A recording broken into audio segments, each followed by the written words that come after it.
Indian nationalist के तौर पे कि इस वक्त अंग्रेजों को निकालना चाहिए, हिंदू मुसलमान यूनिटी के तौर पर हम इकट्ठे रह सकते हैं, इस सारे कॉन्सेप्ट को जो एक नेशनलिज्म का कॉन्सेप्ट होता है, इसको कायदे आजम या मोहम्मद अली जिन्ना उस वक्त बहुत तवील अरसे तक अपने साथ लेकर चलते हैं। ये बहुत अरसे की बात है, 1916 1918 के आसपास की बात है जाके, कि जब मोहम्मद अली जिन्ना कांग्रेस से अपने आप को अलग करते हैं, मुस्लिम लीग में शामिल होते हैं। उस वक्त भी मुस्लिम लीग में धड़े बने होते हैं, मुस्लिम लीग कंफ्यूज होती है। यानी 1928 तक तो एक्चुअली ये हाल होता है कि कायदे आजम यानी मोहम्मद अली जिन्ना उस वक्त मुस्लिम लीग के एक ग्रुप में होते हैं और अल्लामा इकबाल दूसरे ग्रुप में होते हैं। आपस में इख्तिलाफात भी इनके हैं सियासी तौर पर, लेकिन यही वो पीरियड होता है, अगर आप याद करें, कि अल्लामा इकबाल अपनी बेहतरीन शायरी करके उस वक्त पूरी उम्मत मुस्लिमा में आग लगा रहे होते हैं, हिंदुस्तान के मुसलमानों को यकजा कर रहे होते हैं। और दोनों बुजुर्ग, दोनों लीडर्स, एक दीनी, रूहानी, सियासी, शायर, फलसफी, दानिश्वर, विजनरी, आइडियोलॉग, मुफस्सिर, इसके तौर पर ये सामने आ रहे हैं। और दूसरी तरफ एक मुसलमानों का एक पॉलिटिकल लीडर इवॉल्व कर रहा है, मोहम्मद अली जिन्ना। 1920 तक दोनों अपने वजूद, अपने स्टैचर पे बहुत अच्छी तरह कायम हो चुके होते हैं। इंडिया के मुसलमानों को नजर आ चुका होता है कि दो वजूद यहां खड़े हुए हैं कि जो मुसलमानों के लिए आइंदा आने वाले वक्तों में बहुत गहरा किरदार अदा कर सकते हैं, लेकिन अभी तक इनमें इख्तिलाफ है। और इसी बात से देखिए, अंदाजा कीजिए कि कायदे आजम, या हम फिर कहेंगे मोहम्मद अली जिन्ना, क्योंकि उस वक्त वो कायदे आजम नहीं बने थे, मोहम्मद अली जिन्ना अभी अपनी सियासी प्रोग्रेस से गुजर रहे हैं। आप में वो दौर इतना कंफ्यूजन का था मुसलमानों के लिए। अब जरा हालात देखिए, वाकयात देखिए, अंग्रेजों की हुकूमत कायम है, 1857 के बाद से मुसलमानों को तबाह बर्बाद करके रख दिया गया है। मुसलमानों के पास कोई सियासी, फौजी, मजहबी ताकत नहीं है, कोई इकोनॉमिक ताकत नहीं है, इकोनॉमी में मुसलमानों का बिल्कुल बेड़ा गर्क था। उस कैफियत में जब बिल्कुल अंधेरा हो, कोई लीडर ही एग्जिस्ट ना करता हो, कोई फिक्र सोच ना हो, मुसलमान ये ख्वाब भी ना देख सकते हो कि कभी आजादी हासिल कर सकेंगे, उस वक्त हजारों ऑप्शन डिस्कस किए जा रहे थे। कहीं खिलाफत मूवमेंट चलाई जा रही थी, कहीं तर्क मवालात था कि अंग्रेजों से बिल्कुल हर चीज छोड़ छाड़ के हिजरत मूवमेंट चल पड़ी कि हिंदुस्तान छोड़ के अफगानिस्तान चले जाओ। डेस्परेशन का ऐसा आलम था कि मुसलमानों को समझ ही नहीं आ रहा था हम जाएं किस तरफ। ए खासा ने रसूल, वक्त दुआ है, उम्मत पे तेरी अजब वक्त पड़ा है। ये जो मुसद्दस हाली में वो अपने दुख से दरखास्त पेश करते हैं। अल्लामा इकबाल पूरा फर्स्ट वर्ल्ड वॉर का पीरियड जो है असरार खुदी, रमूज बेखुदी लिखने पर सर्फ कर रहे हैं, जिसका कोई ताल्लुक इंडिया की पॉलिटिक्स से नहीं है, लेकिन आने वाली नस्लों के लिए एक डॉक्यूमेंट तैयार किए जा रहे हैं कि जो आइंदा आने वाली कौमी नस्लें उनको पढ़कर एक उम्मत की बुनियाद रखेंगी। उस वक्त इकबाल अपनी शायरी से कौम को हिदायत और नसीहत कर रहे हैं, खुशखबरियां दे रहे हैं। आया है कि सबक फिर पढ़, सदाकत का, अदालत का, शुजात का, लिया जाएगा तुझसे काम दुनिया की इमामत का। ये सारी बातें 1928 से पहले पहले इकबाल कर रहे हैं। और यकीन कीजिए दीवाने की बढ़ लगती थी। कौन यकीन करेगा इस बात को कि सब कुछ होने वाला है। लेकिन 1928-29 के आसपास तक मुस्लिम लीग के धड़े इकट्ठे हो जाते हैं, दे यूनाइट। और अब यहां पे इस मौके पर कायदे आजम और अल्लामा इकबाल एक दूसरे के बहुत करीब आ जाते हैं।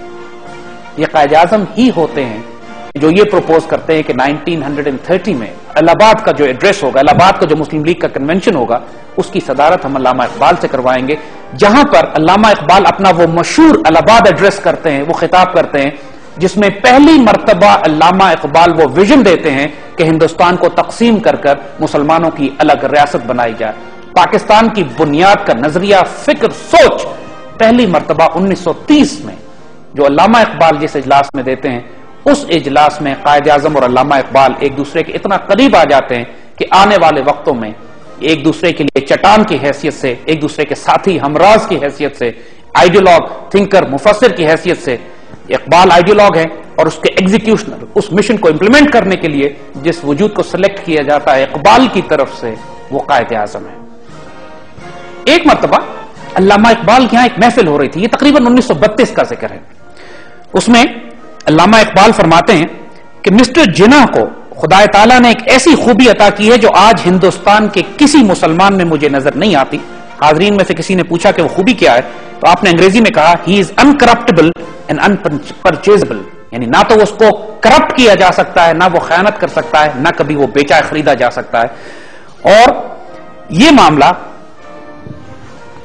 अगर आप नोट कीजिए कि कायदे आजम का उस वक्त तक हाल ये हो चुका था, इस बात के बावजूद कि तमाम अल्लामा इकबाल की शायरी मुसलमानों में आग लगा रही थी, उनको बेदार कर रही थी, लेकिन इतनी डिप्रेशन थी, इस कदर हालात खराब और नाजुक थे उस वक्त हिंदुस्तान के मुसलमानों के कि इलाहाबाद के एड्रेस में जो बातें अल्लामा इकबाल ने कही वो दुनिया उसको मानने पर आमादा नहीं थी। خود محمد علی جناح اس کو ماننے پر آمادہ نہیں تھے. اور آپ کو یاد ہوگا کہ 1930 کے بعد محمد علی جناح، ہم پھر کہہ رہے ہیں اس وقت وہ قائد اعظم نہیں بنے تھے، محمد علی جناح چھوڑ کر ہندوستان ولایت چلے جاتے ہیں اور وہاں آباد ہو جاتے ہیں کہ اب میں ہندوستان کی سیاست میں دخل نہیں دوں گا.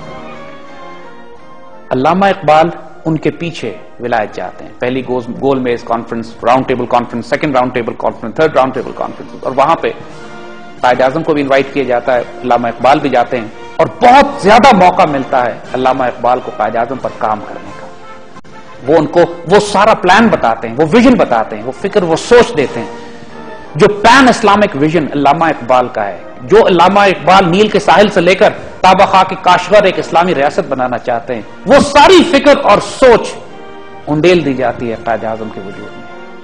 اور قائد اعظم کو آپ مجبور کرتا یا اس وقت ہندوستان تشریف لائیے اور مسلمانوں کی قیادت کو سنبھالیے. اب جو قائد اعظم وہاں سے واپس آتے ہیں وہ ایک ٹرانسفارمڈ وجود ہے. وہ ان کا سارا سیاسی سفر جو پہلے کانگریس سے شروع ہوتا ہے، ایک انڈین نیشنلسٹ کے طور پہ شروع میں وہ ہندو مسلم یونٹی کی بات کرتے تھے کہ ہندو اور مسلمان اکٹھے رہ سکتے ہیں. اس کے بعد وہ مسلم لیگ بھی انہوں نے بنا لی، تو پھر آزادی کا کوئی تصور قائد اعظم کے پاس نہیں تھا اس وقت. آزادی کا تصور تو علامہ اقبال کا دیا ہوا ہے. خطبہ الہ آباد کے بعد قائد اعظم میں ایک کمال کی بات یہ تھی کہ he was one of the most brilliant geniuses of the time. ایک سیاسی طور پہ جو ان کا ویژن تھا، جو فکر تھی، جو سوچ تھی، اور جو بیسک ایٹریبیوٹ علامہ اقبال نے ان کے بتایا کہ نہ تو ان کو خریدا جا سکتا ہے، نہ بیچا جا سکتا ہے، نہ کرپٹ کیا جا سکتا ہے. ایک چٹان کی طرح جو مرضی پریشر دنیا کا ان پہ ڈال دیا جائے، یہ شخص اپنی جگہ سے ہلے گا نہیں.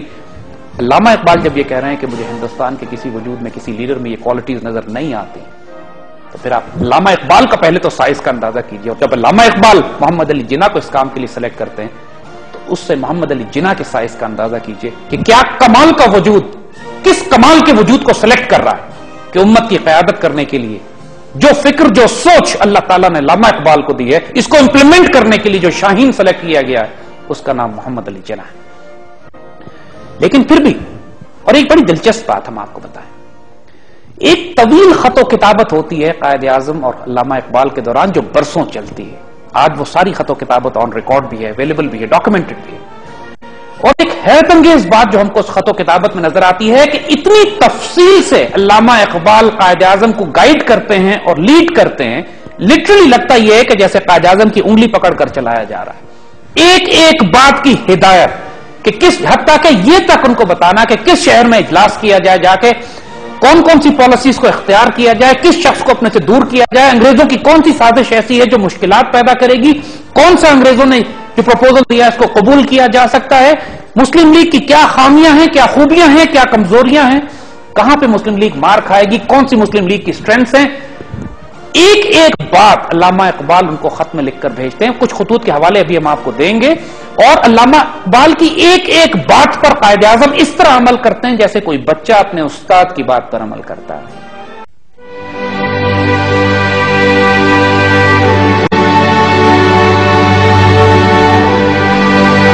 قائد اعظم نے اس طرح عمل کیا کہ جیسے یہ اللہ کی طرف سے آیا ہوا ایک روحانی حکم ہے ان کے لیے جس پر عمل کرنا واجب ہے.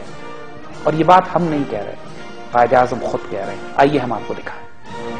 1940 میں جب پاکستان ریزولوشن پاس ہوتی ہے لاہور میں، آپ کو معلوم ہے اس کے بعد قائد اعظم نے کیا کیا؟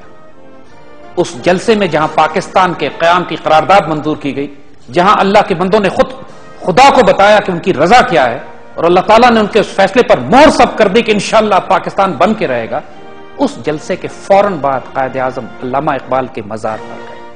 اور یہاں پر ہم کوٹ کرتے ہیں، آل انڈیا مسلم لیگ کے 27ویں سالانہ اجلاس میں 23 مارچ 1940 کو قرارداد لاہور منظور ہوئی. قرارداد کی منظوری کے بعد قائد اعظم اپنے رفیق خاص علامہ اقبال مرحوم کے مزار پر گئے اور اپنے سیکرٹری مطلوب الحسن سید سے یہ فرمایا، آج اقبال ہم میں نہیں، اگر وہ زندہ ہوتے تو یہ جان کر انہیں بہت خوشی ہوتی کہ ہم نے وہی کچھ کیا جس کی وہ ہم سے توقع رکھتے تھے. خواتین و حضرات، یہ ریلیشن شپ تھا اقبال کا اور قائد اعظم کا. Iqbal was an ideologue, a visionary, a thinker and a philosopher. اس کو ایگزیکیوٹ کرنے والے، اس کو امپلیمنٹ کرنے والے قائد اعظم تھے. قائد اعظم کی اپنی بھی ایک سوچ تھی، پولیٹیکل ڈائمینشن میں کیا فیصلے کرنے ہیں، درست، مگر پورا ویژن، فلسفی، آئیڈیالوجی، اور وہ اسلامزم اور پین اسلامزم، اسلام کے لیے عشق اور جنون اور پاکستان کی ریاست